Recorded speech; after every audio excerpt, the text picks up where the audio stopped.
नमस्कार दोस्तों, स्वागत है आप सभी का मेरे चैनल सारिका की आवाज़ में। जैसा कि आपको पता है कि सिंहासन बत्तीसी की सीरीज़ में 32 पुतलियों ने राजा भोज से विक्रमादित्य के 32 गुणों का बखान किया था। तो आज मैं आपको 9वीं पुतली ने किस तरह से उनके गुण का बखान किया था वो मैं आपको बताती हूँ।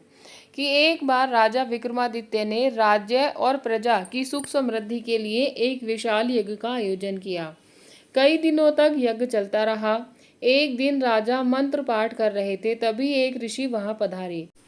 राजा ने उन्हें देखा, पर यज्ञ छोड़कर उठना असंभव था। उन्होंने मन ही मन ऋषि का अभिवादन किया तथा उन्हें प्रणाम किया। ऋषि ने भी राज्य का अभिप्राय समझकर उन्हें आशीर्वाद दिया। जब राजा यज्ञ से उठे तो उन्होंने ऋषि से आने का प्रयोजन पूछा। राजा को मालूम था कि नगर से बाहर कुछ ही दूर पर वन में ऋषि गुरुकुल चलाते हैं, जहां बच्चे विद्या प्राप्त करने जाते हैं। ऋषि ने जवाब दिया कि यज्ञ के पुनीत अवसर पर वे राजा को कोई असुविधा नहीं देते, अगर 8 से 12 साल तक के 6 बच्चों के जीवन का प्रश्न नहीं होता। राजा ने उनसे सब कुछ विस्तार से बताने को कहा। इस पर ऋषि ने बताया कि कुछ बच्चे आश्रम के लिए सूखी लकड़ियां बीनने वन में इधर उधर घूम रहे थे। तभी 2 राक्षस आए और उन्हें पकड़कर ऊंची पहाड़ी पर ले गए।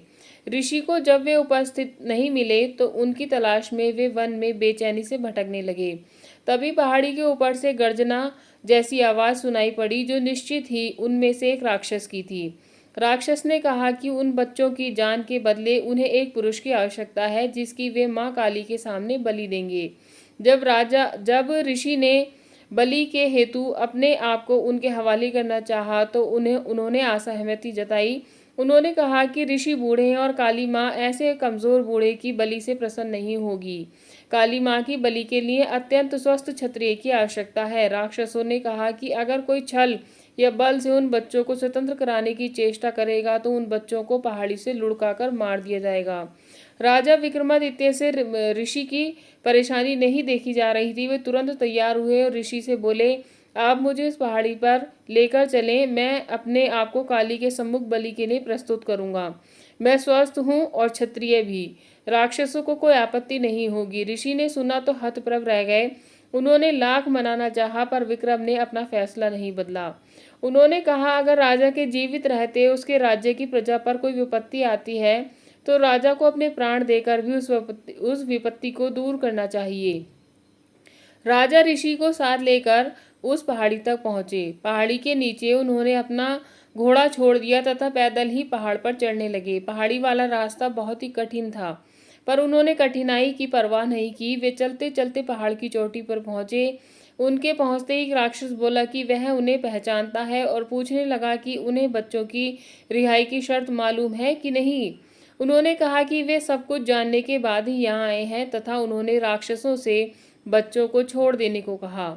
एक राक्षस बच्चों को अपनी बाहों में लेकर उड़ा और नीचे उन्हें सुरक्षित पहुंचाने आया।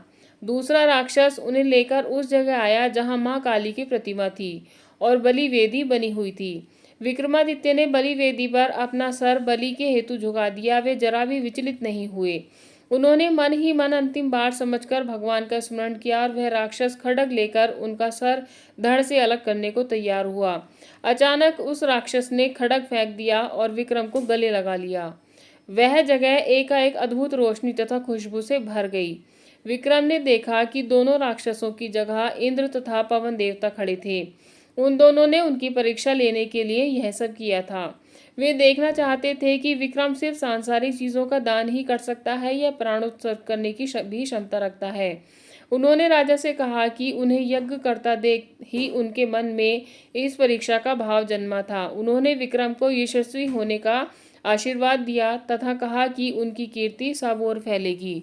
तो दोस्तों, ऐसे थे सम्राट विक्रमादित्य, जिनकी कीर्ति सब और वास्तव में फैली। और अगर आपको ये सिंहासन बत्तीसी की सीरीज़ पसंद आ रही है तो प्लीज़ मेरे चैनल को सब्सक्राइब कर लीजिए और वीडियो को लाइक कीजिए और मेरे चैनल पर बने रहिए, जिससे कि आने वाली सीरीज़ की सारी स्टोरी आप एक ही जगह पर सुन सकें। तो मिलते हैं फिर अगली वीडियो में। धन्यवाद दोस्तों।